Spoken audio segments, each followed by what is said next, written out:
Commander Zexith clicked his mandibles in frustration as he reviewed the latest intelligence reports from the frontier world of Kepler 442b. The Galactic Council had been monitoring this backwater planet for cycles, watching the primitive bipedal, species that called themselves humans, with a mixture of curiosity and disdain.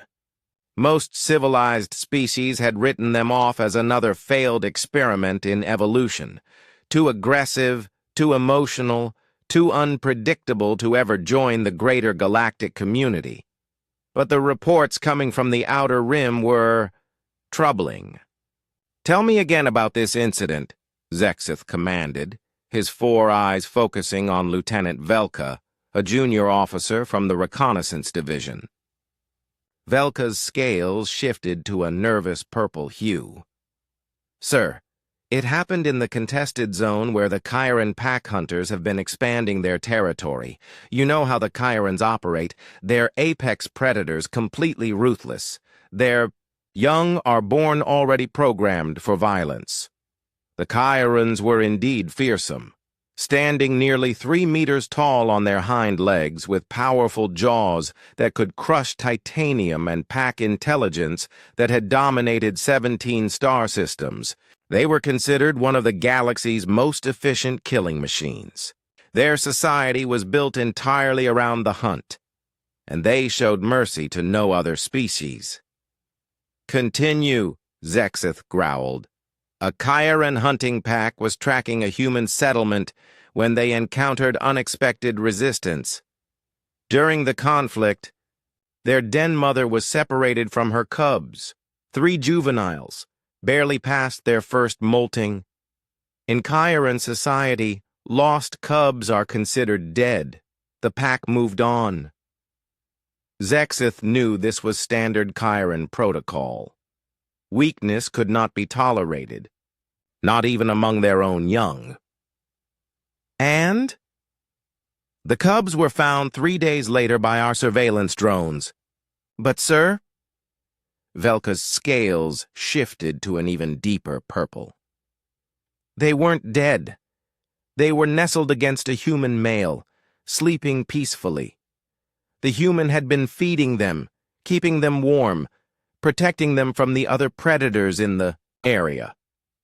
The commander's mandibles stopped clicking. In all his years of studying galactic species, he had never heard of anything so illogical. Impossible. Humans and Chirons are natural enemies. Their biochemistry is incompatible. The scent alone should have triggered aggressive responses in both species. "That's what we thought too, sir. But the visual evidence is undeniable."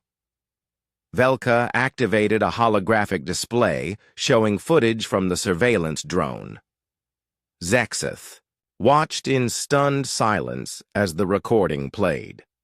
A lone human male, probably in his middle reproductive years by their standards, sat against a rocky outcropping. 3 Chiron cubs, each already the size of a human child despite their youth, were curled against his body. The human's arm was wrapped protectively around them, and 1 cub was nuzzling against his chest. "Run thermal analysis," Zexith ordered. The hologram shifted to heat signatures. The cub's body temperatures were optimal. The human was somehow regulating their thermal needs perfectly.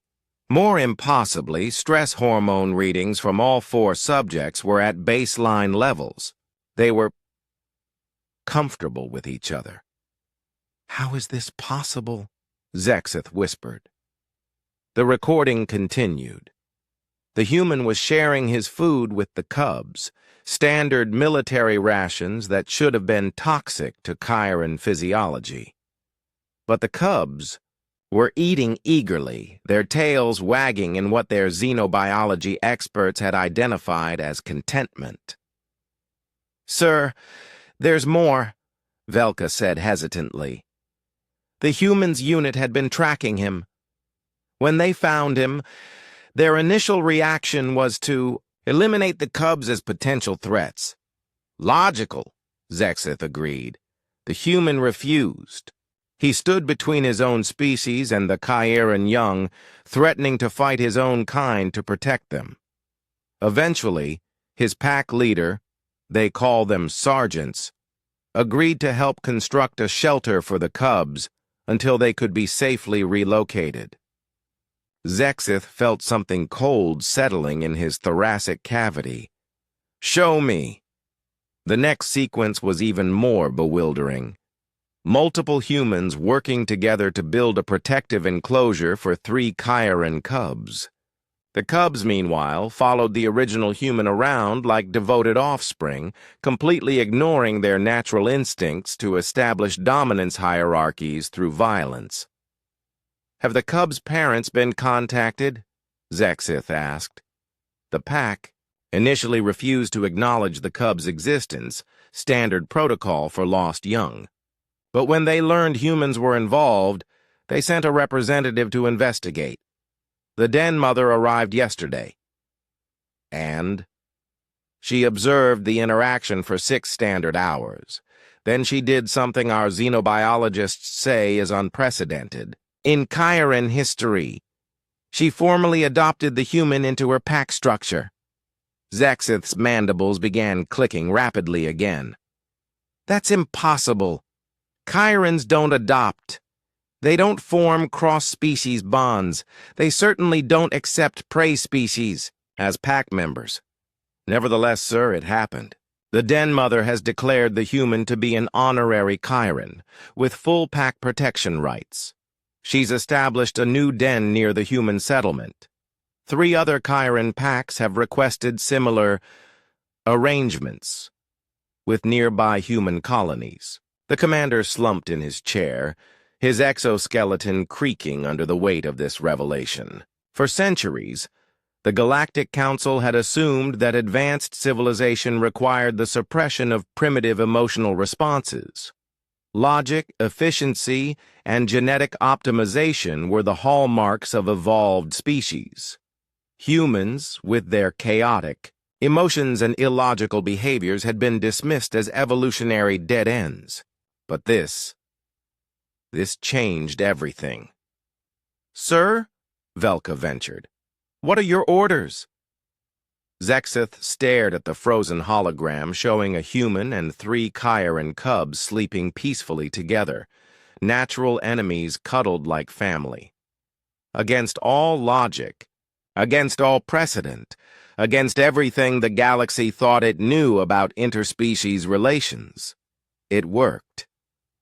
"Recall all surveillance teams," he said finally, "and prepare a formal request to open diplomatic relations with the human settlements." "Sir, if humans can turn the galaxy's most efficient predators into whatever this is, then perhaps we've been asking the wrong questions about what makes a species truly advanced." As the hologram faded, Zexith found himself wondering what other primitive human traits might actually be their greatest evolutionary advantages. The galaxy, it seemed, still had much to learn about the species that dared to love their enemies' children.